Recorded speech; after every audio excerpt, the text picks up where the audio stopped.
I'm Michael Sean Harris, and you're listening to Mike's Moment of, a weekly podcast in which I, along with my guests, share our various interests in moments of inspiration, truth, life, technology, culture, and more. I hope you're entertained and informed, and that you feel inspired to join me again and again in my moments of.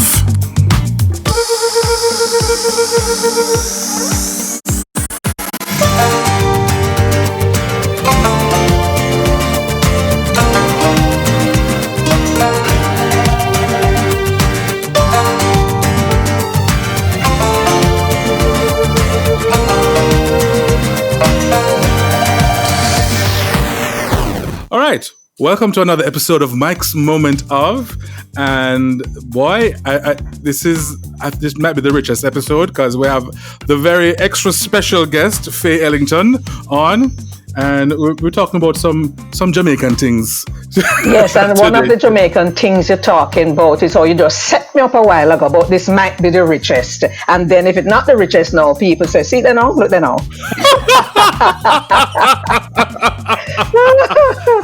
Welcome. Thank you, Michael. So much for saying yes. Thanks for inviting me. You know that I really believe in you and watch your growth over the years, but I just think you're such a rounded person. I want to thank you for being who you are. Thank you very much. Thank you.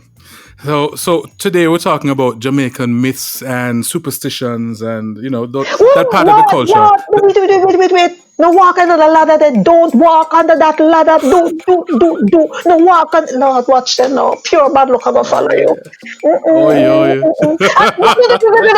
open the umbrella in the house. May I beg you, please don't open the, oh Lord. So bad luck, I'm going to follow you. So, those are some of the myths. Like you shouldn't walk under a ladder. Yes. You must open an umbrella in a house, or you'll never get married, as if all of us want to be married. That's another story.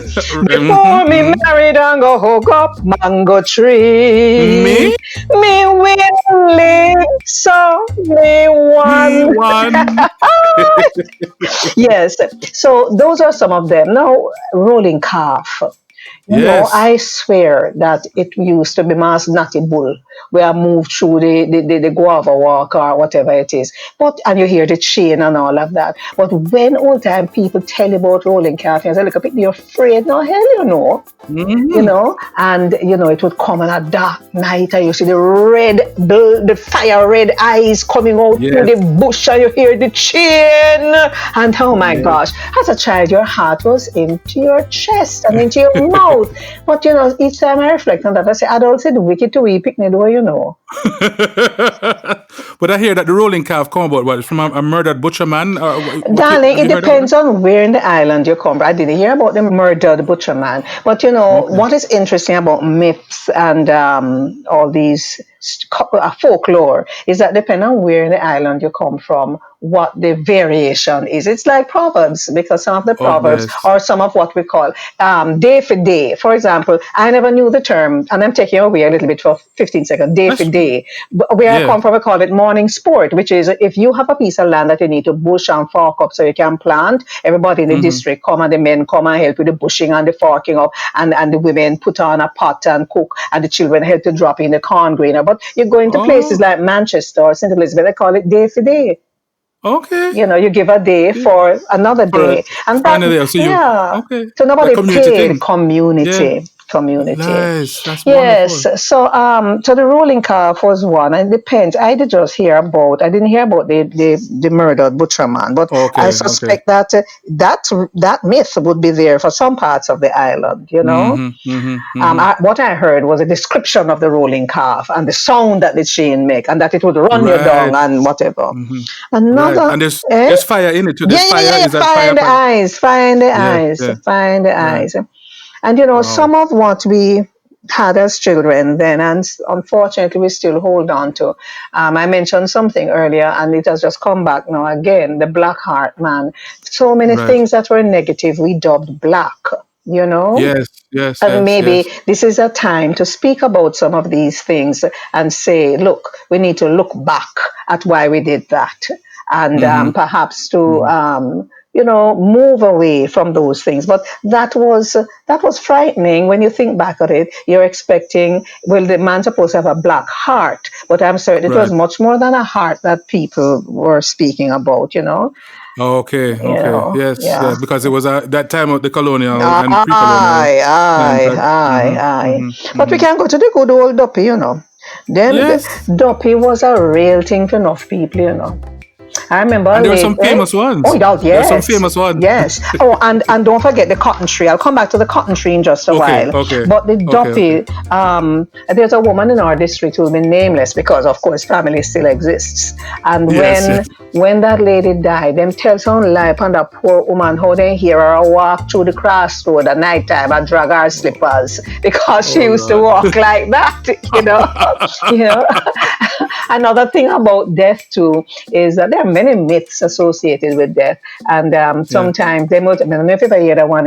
When somebody dead, they say they're gonna plant them, Yeah. and they're gonna plant them so they don't come back Yes. for bad and no bad day. You know what I Okay. mean? Yes. Yes. Yeah. And Wow. I grew up. This wasn't myth, no. This was fact, but it touches Hmm. on to death again. When I was born in 1953, and so there were no refrigerators and refrigeration for dead bodies when I was born. So you know how they managed it, Michael? They Oh. would have the dead body in the house. They would stuff the various apertures with cotton, and they Okay. would lay you out, and you have to lay them out in a particular direction, by the way. I mean, I remember how it goes. Your feet to one, was that your feet to the east? And that's a long story because even the bed, even the bed that you die on has to be turned in a different direction. It is, Wow. yeah, Okay. it is something that I can further investigate and let you know. Anyway, and Okay. so they Okay. wouldn't keep the body for very long. After 2 or 3 days with no refrigeration, that's when the funeral would be had. Yeah, Okay. yeah. Wow. Yeah, they Quick would turnaround. sometimes, right, they would sometimes get ice because you could go and get some ice. Then the days you sell ice, the ice truck. Don't even know if we had Right. ice truck coming to Smithfield, but, and sawdust to keep it. And that they would pack ice on the body. We've come a far way, all Yes. Yes. civilizations. Yeah. Yeah. So let me just, so the dope, and there's a particular man, again, who's been nameless because his family has contributed greatly to this country, and so did he. But I Okay. remember when he died, I could have been like 8 or 9, and my mother insisted that I had to go with her to see this person's dead body. That was part of what you did in a district. You went to look and say goodbye, whatever that means. Yes. I didn't really want to go, but my mother insisted. So I went. Michael, for about 40,000 years after that. Afraid, afraid, afraid, afraid, afraid, Oh afraid, afraid, Lord. afraid. So till, because you saw Yes. this body as an 80-year-old or whatever it is, stretch out there, motionless, and and I Yes. was terrified, and it followed me, for a long time. For a long Hmm. time, Hmm. I'd be walking at night in the country from the shop with my mother and I'm terrified that I'm going to see this man. But Wow. Duppy now, people would say they see Duppy and they hear Duppy. And I sit down and Hmm. then tell the Duffy story then. Now, although in my home they would tell Duffy stories. My mother and my grandmother, I grew up with my mother and my grandmother, and my cousin, 4 years Yeah. older boy, was also in that home. But they didn't believe in these things, but they told the stories anyway. And Right. and when you listen to them tell the stories, then and you hear the voices that they would take on for the different characters, and then the Duffy voice.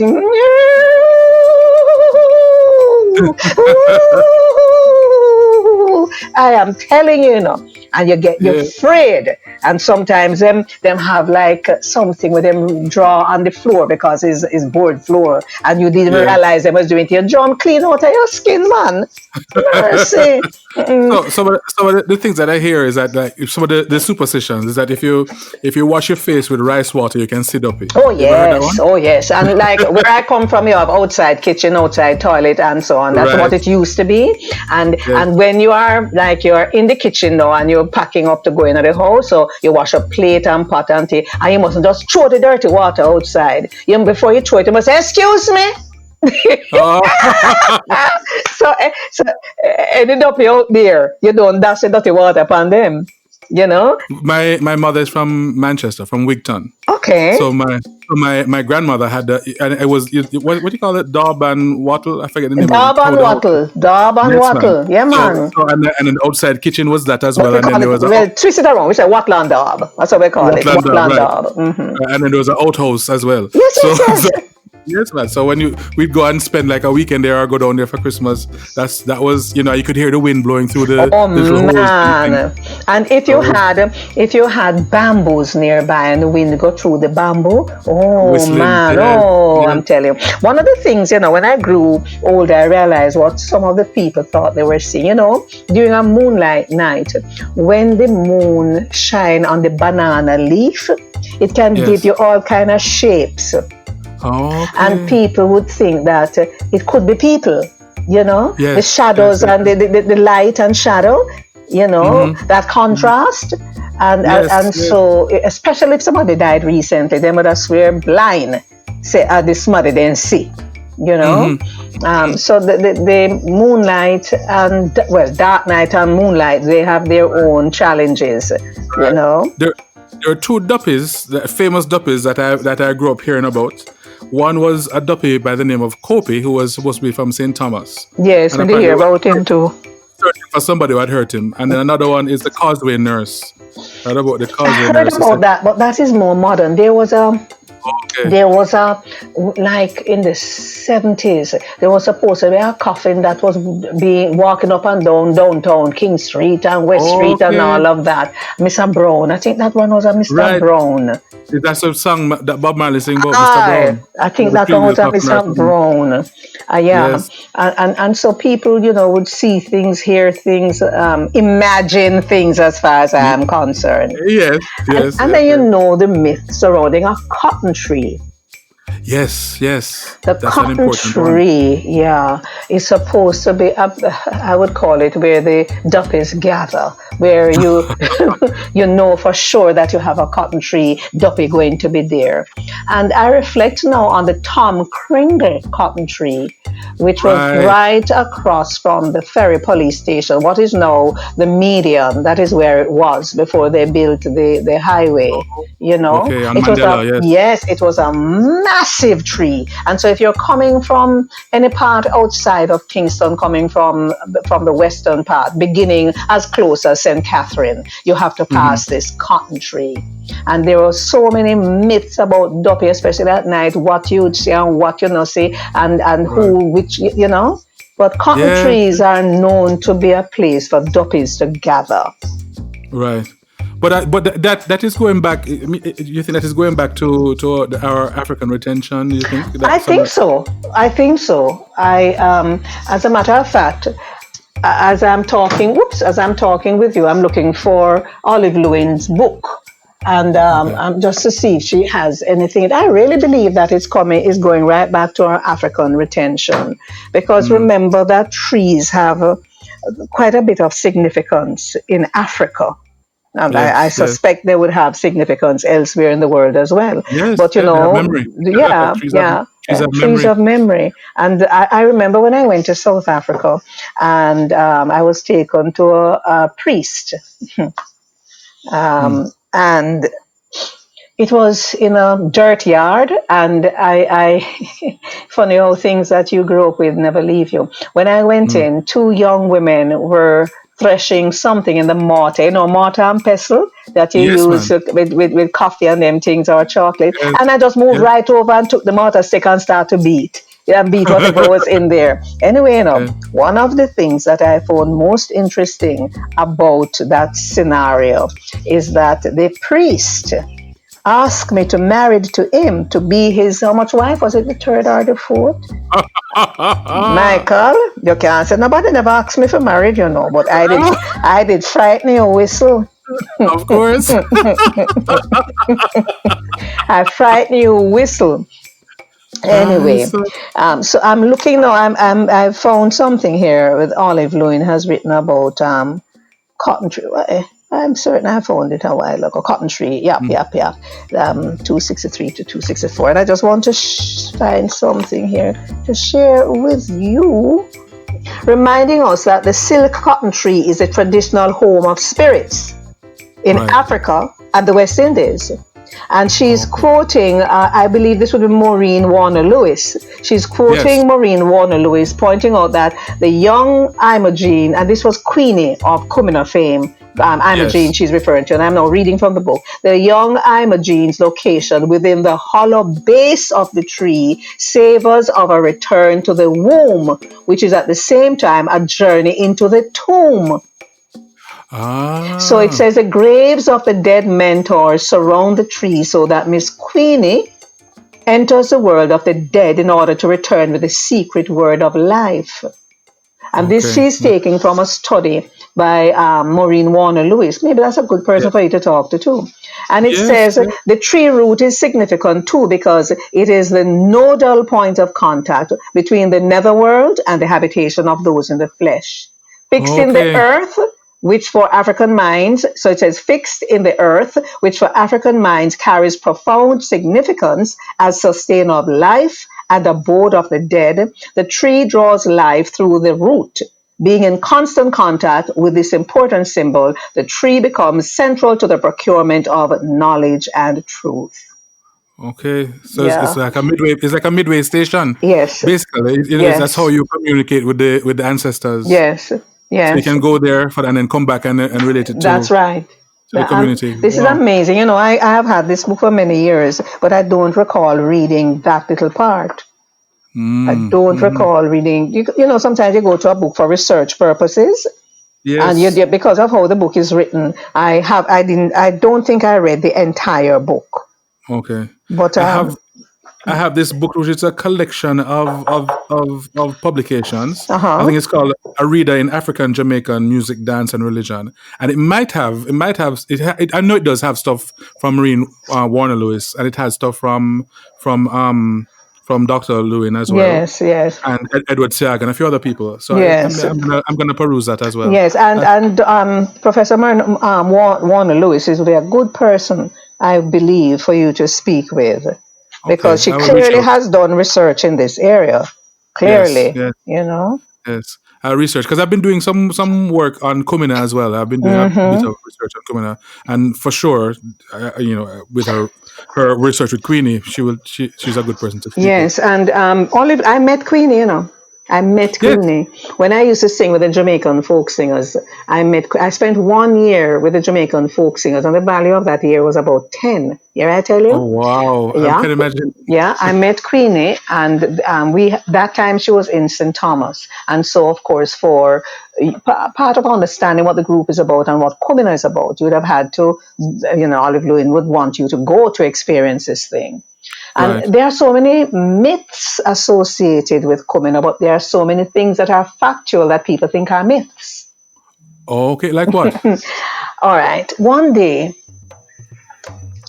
I was the MC for a concert at what was then Jamal down on South Camp Road, or is that Camp Yes. Road? And there was a Kumina group performing. Now, you have to be careful with performance of Kumina, because Yes. Kumina can take you somewhere else. Right. And the young lady who was a lead dancer got in a trance. And when she got in the trance, she locked eyes on me and with me. If I had not been exposed to this depth of culture, I would have perhaps panicked and ran, because Right. the late Joyce Robinson was in charge of Jamal at the time, and I think everybody panicked in terms of seeing what, and I think I must have danced with her for about 30-40 minutes non-stop while she locked her gaze on me. And Yes. how did they get her out of it? Somebody went and found a pigeon somewhere and wring off the Okay. neck and sprinkle the blood. Yes. Because the spirit wants what the spirit wants. Right. And so that's another thing. Some of what we don't understand, we call myth, but some of it Yes. is actually factual for the various practices. And Yes. so I would never say I know everything about Kumina, because I don't. I have Right. experienced Kumina, but I have performed Kumina with the Jamaican folk singers, and the Kumina drums. By the way, anywhere I hear drums, I have to move. It is something with me, Yeah. and I also understand that if I'm not careful, I can go in You a can go trance. across. Yes, Yeah, yes, yes. Yeah. yeah, yeah. For me, the kumina drums, that rhythm. I don't know if I always dance, but I can almost hear it anywhere. Sometimes I'm hearing like I've been up at a friend's house in Garden Town or somewhere else, and there's music. There's like a dance going on down the hill, but sometimes I can hear do do do do do, and it's like, I'm you telling hear you, that? man, You hear that? that And I beat, just hear it coming through. I just hear it coming through that all the time. beat. It's one of my favorite things. Yeah, and the pucker beat is another one, pucker meaning, because folk singers perform both kumina and pucker. And Yes. I was in England, the performance was at Brixton, and the performance was at Brixton, and I was doing the pucker section. And Yes. boy, I can't tell you what I mean, but me go, eh. Ah. Yeah, man. Huh. Me come back when Yeah. we feel the box, when somebody box me, because Oh. I had to. Afterwards, I was able to tell you what happened, but I had Okay. to. I had to do quadrille. I had to dance quadrille right after. Okay. And so while Okay. you're ripping off the clothes off me and think to put me in the new costume, I think I Mm-hmm. got a few boxes to jerk me back up. But the drums, I know drums affect me that way. But Mm-hmm. also, I worked out after a while. You see, when you go, The trumping. Yes. it's oxygen, and oxygen flapping in your brain, and oxygen make you high. Yes. That's not Yes. some Yes. reason. That's my layperson reasoning. And to be honest with you, I didn't act the part. I lived it. I went into it. You understand? And Okay. so I Okay. think both going into it and then I just went. Yeah. Only one But time it I think happened to me. I mean oxygen, but I think also that kind of repetitive kind of thing Repetitive is pumping. trance inducing. I Yes, mean, and man. yeah, man, for Yeah, sure, for man. sure. Yeah, It's man. meditative in a way, and it's trance inducing. Aye, and what do you use for meditation? Repetitive Repetition. sounds and breathe, Yes. and you deal with your breathing. You Yes. know. Yes. Yes. Yes. Yeah. Yes. So what here, man, Absolutely. make me and you gone elsewhere. Where is if I talk about I again? know, right? I don't mind. I don't mind. I don't mind. All right. So, all right. Let's. So, what else? What other myths? What about River Momo? What Well, stories you know about River? we hear about River Muma. We hear about you hear about that to do with thing there, Bogwalk Gorge. And Really? mermaid, yeah, man. And Okay. there are stories that why so many lives are lost. There's because the river mama and the mermaid them just take them down. That's all I mean. Call them in Wow. time. So I've Yes. heard Yes. about River Momo to do with Bogwalk Gorge and mermaids, but also any river that you have nearby. Mm-hmm. From time, and you know something, Michael. The younger people don't know much or anything about these things of which we speak because Right. their dispensation is different. It's not a criticism. It's an Mm-hmm. observation. Their dispensation is different unless they are living in a home with older people, and the older has to be with a certain kind of rural experience because Right. older Right. town is different from older rural. Yes, some people migrate from a country come a town. Unless you have Mm-hmm. that kind of experience, young people they don't have that. Even the games I would Right. play as a child, that's not the games that they play. And it's not a criticism; Mm-hmm. it's that things have changed. You know. But for me, well, you know how what my thing is, because my thing is because I love this aspect of the culture, and I think it's so rich that to me possibly reframe it or to put a new context or represent it. I think it's worthwhile for The people to have access. the representing is very important for access, and but then after we have done it now we have to ask ourselves, or rather while not after, when we're doing it we have to ask ourselves how can we make it very appealing, the new Right. way Right. that we are doing it in, so Mm-hmm, that mm-hmm. those persons who would not normally culture me can't bother with that we can Right. get them saying wow what's that, you know. Yeah. Yeah. Yeah. So for me, because there's so many different media that we have now. I mean, animation. There's podcasts. There's all these different Mm-hmm. things that we can use. That Mm-hmm. we can present the culture in new different ways, in new stories. Because I mean, some of these things they never die. They don't have to die. No, I not mean, at all. all our creative people need to be drawing on these things as their resources. And So. as you speak about die, it comes back. I'm going to look it up for you, or when you speak with others. This thing about changing the position of the bed in the room in which a person died, so that their duppy, let me forget that part here, so that the duppy won't follow you. And you also know that the person's wife or partner have to wear red drawers about how much days after, and the red drawers have to be on the wrong side.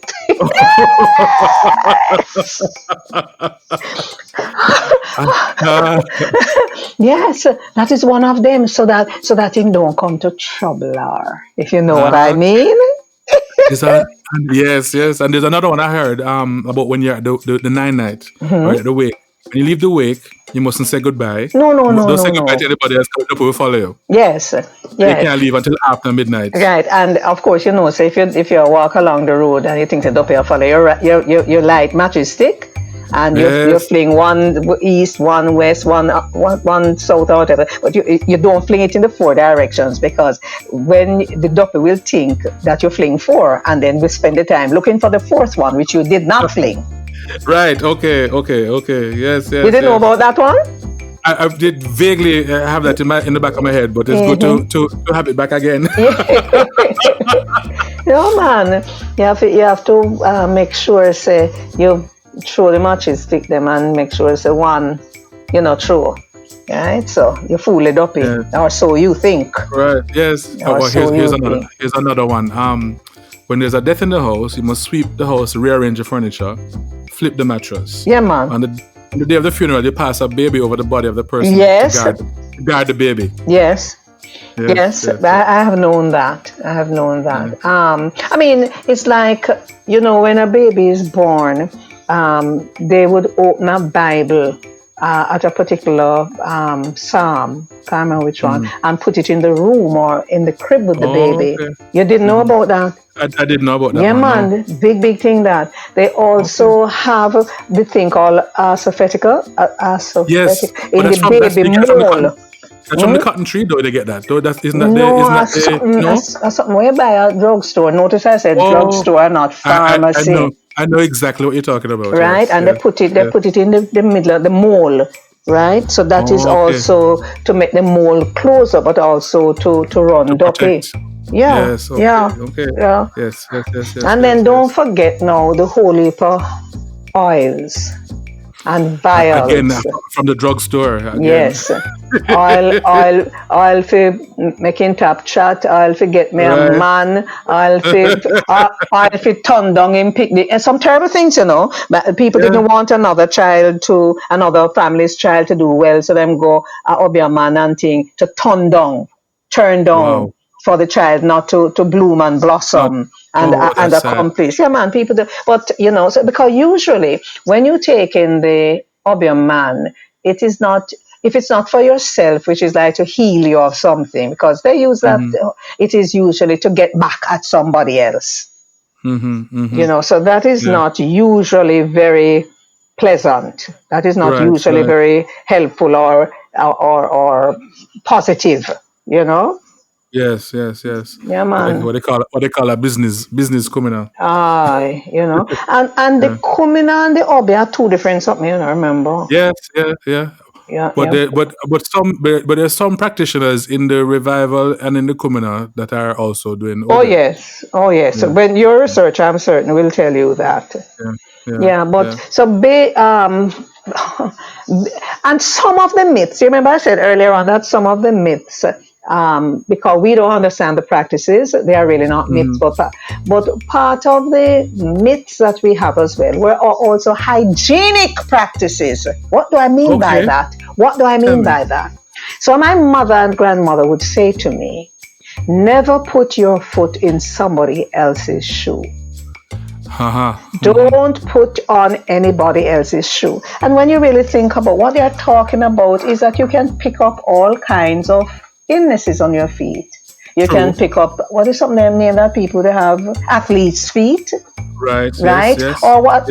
And remember now the African thing about the ground and your foot. Anything you put your foot on will come into you. Yes. That's an entry point. Yes. And so we think it's myth, and we think because people think people are going to you, but when you really examine it, it's for hygienic purposes. Yes. Right? As a matter of fact, even you have the practical thing of telling you not to put your foot in anybody's shoe. And then you have this saying that people say things like, he will have to, boy, it's going to be hard for him to put his foot in John's shoe in terms of accomplishment. And I always say, no. The person is not putting their foot in anybody's shoe. They're doing their own thing. Right. That person has done their thing. So, you're going to have hard shoes to fill. Me say, no. You not put your foot in anybody's shoes. You do your own thing. And whenever anybody says that to me, I respond that way. And sometimes they look at me like, huh? No, I'm not filling anybody's shoes. I'm standing in my own. So this is it. You have to understand how the myth and fact and life. Yes. And how you can... Go ahead. It transcended the actual practice or the advice for the actual thing. Exactly. Transcended and became philosophy. Exactly. Philosophy. Yeah. That's it. That's the word I was looking for. It becomes philosophy, So that's myth. That is also giving you good hygiene practices. Yes. You see, from when COVID-19 started, I'd hear some people, you hear part of it. If you have to go into a crowded area, when you come home, take off your clothes at the door and take off your... There are some people to this day, long before COVID, you cannot come into their homes with your shoes on your feet. Exactly. Overseas, which part them have carpeted thing, that you understand, they don't want. But at the same time, what do your feet carry? What did you step in outside? You don't know. Everything from the rest of the world. Exactly. And it's like in Japan, you don't enter somebody's house with your shoes. Exactly. And so that's what I mean when I say some of this, what we call myth, is really to protect us. It's hygienic rather than myth. Yeah. And country people, your farmers, then them come, then go on their back and then take off, then wear clothes, come in at the house. Yes.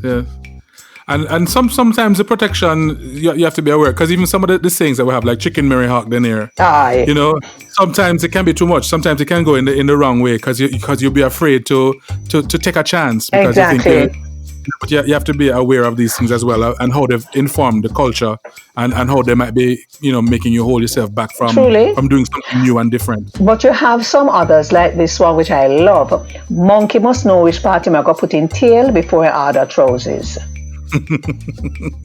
Which speaks to the need to plan before you jump off. Yes. Monkey must know which part of him I got put in tail before I order trousers. And seeing that this is a podcast, I will tell you what Father Easton Lee, notice I said Father Easton Lee's version of it is. Yes. Goat must know the size of him body hole before he swallow guinea seed. Yes. So it's telling you that yes, you can do stuff, but you must plan. If you look at it literally, if you're going to put a monkey in a pair of trousers, where will their tail go? So you must plan. Are you going to roll up the tail and put it in a pocket? Are you going to make a hole for the tail to hang out? Are you going to cut off the tail before you put the monkey in there? The thing is that you have plan. Yes. I love Easton's version, but when I'm in public, I don't say that one in public. Yes. In polite company. Yes.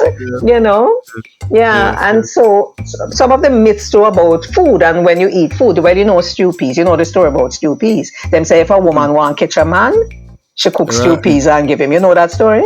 Yes, man. Right, and what she put in the stew peas?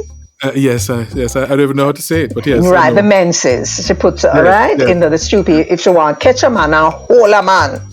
Right? And of course, the less lethal part of that is that the way to a man's heart is through his belly. Yes. So food, there are many myths to do with food. Also, if you eat late at night, you will get nightmare. Right. And what again? It's coming back to health. If you eat a big whack of food and go lay down, it will go come up on your chest, it will ride you, it now go digest properly. Exactly, yes. You understand? Yes. If you eat late at night, you're going to get nightmares. So I'm glad you're making me think and talk about this thing, because until this, I wasn't thinking about the connection with myth and hygiene and myth and reality. You have made me think about it this way. Never thought about it like that before. So that means maybe there's a book in your future about this that you might write. Are you all righty? Are you all righty? Me just a talk. Me just a talk. Well, you have caused me to think, right? Not a book necessarily, but maybe a little something, or maybe I've been doing some YouTube things, so maybe there. So this could be one of them. Yes. Yeah, nice. Great. Yeah. Lovely. Yes. I love that. Tell me what else you want to jog me on. Let me think. So, all right, what else have we done? Is there anything talking about food again? Is there anything with jackfruit, or I think I see something about pumpkin and jackfruit? Well, water must always part. You must always part water or pumpkin belly. Because there's no water in the pumpkin's belly as such. That is usually a kind of a warning to say, look here, you better know where you're up to. Jackfruit. Oh, yes, there is a thing about jackfruit. How it go down? I think them says some people will not carry a jackfruit in their car because they say it's going to cause the car to puncture. Okay. And now I cannot remember if it is a whole jackfruit that will cause that, or if it is a cut jackfruit that will cause that. Because some people say it's a cut jackfruit, some say it's a whole jackfruit. I think what I remember is the whole jackfruit, and you have to put a knife through the heart of the jackfruit, or cut the stem through the stem of through the heart of the jackfruit before you travel with it. Something like that. Yeah, well, I've traveled with piece of jackfruit and whole jackfruit, and I don't get no puncture. Well, it's a myth. So you know the thing: belief kill and belief cures. Exactly. True. So there's some other stuff, and maybe this is for another time. But tell me. I've been thinking about just these things that we don't remember, like the Kendall crash, and the stuff. And then there was another old story, and I'm trying to remember. I think it was a castle or something that there's a Scottish man who lived in, and he was a mass murderer. A lot of people don't know, but I think it's Jamaica's first mass murder. Is that the castle in St. Catherine? I don't remember. I think it might be. Colbeck Castle? Is that Colbeck Castle? It's Edinburgh Castle. Edinburgh Castle. Where? In what parish? That book that Olive Senior wrote, Encyclopedia of Jamaica Heritage? Oh, no. You don't know it? No. Oh, my God, man, you need to get this. I've got this. She autographed this for me in 2003. You have to get this book. I wonder where I can get it. UE? I think so. Okay. Or some other bookshop. But she does many things in here. Right. Okay. Many things in here. Encyclopedia of Jamaican Heritage, Olive Senior. Yeah, I'm looking. Okay, so it says Edinburgh Castle plantation was in St. Anne district. St. Anne? St. Not Anne. St. Catherine. Not St. Catherine. Okay. I think he was married in St. Catherine, and when they arrested him, it was Spanish down to St. Catherine. How many people did he kill? And was this during the time of slavery, or after? During the slaves, but it wasn't only slaves he killed. He killed like passers-by. He would kill them and drop the body in a ditch. It was kind of macabre, actually. So how much of that was fact and myth? Like, for example, rose halting. How much of it is fact and myth? Oh, right. Well, this it seemed like it's fact. I don't think it's the myth was, I guess, in terms of what he did with the bodies and the bloodletting and whatnot. I think that was a myth. But in terms of the amount of people he killed, he'd shoot people just passing by. What? Just for fun. So he was sick. He was ill. Yeah, he was. He was clearly sick. Yeah. So it's many people. He was a mass murderer. Serial killer.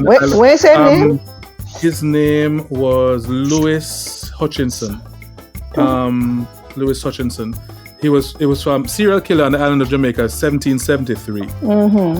Let me just read part of this. What I have here. The story goes that Hutchinson had a dispute with Dr. Hutton over land boundaries, as Hutchinson felt that Hutton had encroached on his land and angered him greatly. One evening, when Dr. Hutton was riding home, accompanied by one of his slaves who was carrying his saber, when Hutchinson took the saber from the slave and told the slave to pass on details. Yeah. So he took the saber from the slave and killed Hutton. You really need to get this, because this book. Yeah. Right. I'm going to look for it. I'm going to get it. Yeah, because I'm looking here at Obia right now. And what I have said to you about, you go for opium for yourself or to her. So she has here the word used in Jamaica to denote witchcraft, evil magic, or sorcery. Hold 1 second. Let me just take this call. If you see this, hold on. Don't hang up. Michael, it's the call that I was waiting on. But we can in fact talk some more, and I'll do some more research for you. Okay. All right. I hope this was helpful. This was helpful. So maybe we'll do another episode. I'm going to wrap up this episode. Okay. Well, Aunt Faye had to go, but I knew that from before because we knew we had a limited time. She was expecting this call. But definitely, I'll have her back and we'll talk some more about Jamaican culture. Share this among your friends and family, people in the diaspora around the world who might be, thirsty and hungry for a little bit of the history and the culture. I hope you like and subscribe and comment and review, and you'll hear from me next time.